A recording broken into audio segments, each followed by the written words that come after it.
నమస్తే అండి. ఏం కావాలి? ఎస్ఐ గారిని కలవాలి. అటువైపు వెళ్ళండి.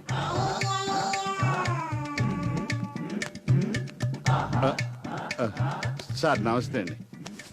నా పేరు తాపి ధర్మారావు. తాపి పని చేస్తుంటా అండి. తాపి పనులు దూపి పనులు ఇక్కడేం లేవు. వెళ్ళి వేరే చోట ట్రై చేసుకో పా. నేను పని కోసం రాలేదండి. మరి పనిలోకి వచ్చావా? కంప్లైంట్ ఇవ్వడానికి వచ్చాను. ఏంటి? నా బొంత పోయిందండి. ఏం పోయింది? బొంత. వెళ్ళవా? కోట్లు కోట్లు కనపడపోతే ఏం చేయాలో తెలియట్లేదు ఇక్కడ. బోడి బొంత కోసం కంప్లైంట్ ఒకట? బొంత బోడిదైనా అది కోట్లు విలువ చేసేదేనండి. ఆ? మా కుటుంబానికి అచ్చొచ్చిన బొంత. దాని మీద నాకున్న సెంటిమెంట్ తెలియక మా ఆవిడ అమ్మేసిందండి. మరి ఇందాక పోయిందన్నావు అంటే నా దగ్గర నుంచి పోయినట్టే కదండి. ఇదిగో చంద్రయ్య సార్. ఈ కంప్లైంట్ కూడా వెంట చూడు. ఏం ధర్మారావు బాగున్నావా? మొన్నటిదాకా బాగానే ఉన్నానండి. ఏమైంది? ఆయన గారి గారాల ముద్దుల బొంత పోయిందంట. కంప్లైంట్ ఇచ్చాడు. ఏమండి అలా ఏలాకోలం ఆడొద్దు. మనలో మన మాట. ఆ బొంత ఎతికిస్తే ₹1,00,000 ఇస్తాను. 2 లక్షలు ఇస్తాను. బొంతకి 2 లక్షల ఎక్కువ. ₹100 పెడితే బజార్లో కొత్త బొంత దొరుకుతుంది కదా. నన్ను ప్రశ్నలతో బాబు అది నా సెంటిమెంట్ బొంత అండి. ఎలాగోలా చూసి పెట్టండి. వస్తానండి. ఏం కంప్లైంట్లో ఏంటో. బొంత పోయిన కంప్లైంటే, ముంత పోయిన కంప్లైంటే. తీసి అవతల పడండి సార్. పోను ఉండనివ్వండి సార్. ఎంతైనా ఈ బిల్డింగ్ కట్టిన మేస్త్రి. అయినా ఇదేం బొంత సెంటిమెంట్ అండి బాబు. వెతికిస్తే 2 లక్షలు ఇస్తానంటున్నాడు. ఏదో కోట్లు ఖరీదు చేసి. ఏమండి, రేపే అడ్వాన్స్ ఇవ్వాలి. ఎవరికి? దేనికి? కంసాలికి 7 వారాల నగలు ఆర్డర్ ఇచ్చేసాను. ఇస్తావే. మన మైసూర్ మహారాజు గారి ఫ్యామిలీ కదా. ఏంటండి మీరు అనేది? మీరే కదా ఆర్డర్ ఇమ్మన్నారు.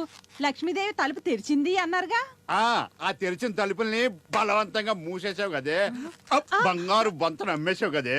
బొంతకి లక్ష్మీదేవికి ఏంటండి సంబంధం? లక్ష్మీదేవి ఉన్నది ఆ బొంతలోనే. 1,00,000, 2 లక్షల, 4 కోట్లు ఆ బొంతలోనే పెట్టానే. నీకు తెలియకుండా. శబాష్. హదిరిందయ్య తాపి ధర్మారావు. సార్ మీరా? బొంత దొరికిందా? దొంగ దొరికాడు. బొంత దొంగ. బొంతలో 4 కోట్లు దాచిన దొంగ. అంటే మీరేనండి? నోరు మూయ్. అంటే ఈ అమ్మాయి డ్రెస్. టాపిక్ మార్చొద్దు. ఎన్కౌంటర్ అయిపోతాం. మొత్తం విన్నాం. ఇప్పుడు చెప్పు, ఆ 4 కోట్లు ఎక్కడ నొక్కేసావు? చెప్తావా చేస్తావా? చంపేస్తారా? వద్దండి. బొట్టు లేకుండా నా మొహం అస్సలు బాగుండదు. అంటే నీ బాధ నేను పోతాను కాదు, బొట్టు పోద్దనా? ఊరుకోండి. మీ ఫ్యామిలీ డిస్కషన్ తాపి మర్యాదగా డబ్బు ఎక్కడ కొట్టేసావు చెప్పు. కొట్టే లేదండి, మీ కంట్రోల్ రూమ్ లోనే దొరికింది. 2 నెలల క్రితం ఒక రోజు రాత్రి నేను తాపీ పని పూర్తి చేసుకుని వెళ్తుంటే ఎవరో కొంతమంది దొంగ డబ్బు గురించి మాట్లాడుకోవటం విన్నాను.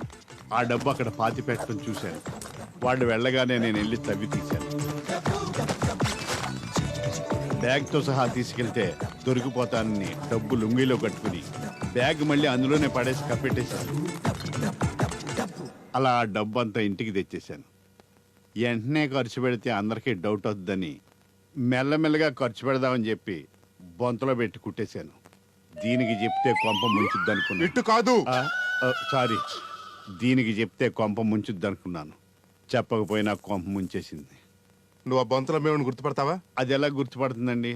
ఒక రోజు నేను దాని మొగుడన్న సంగతే మర్చిపోద్ది. అంత మతిమరుపు దానికి. మనిషిని గుర్తుపట్టలేకపోయినా అతను గొంతు గుర్తుపట్టగలను.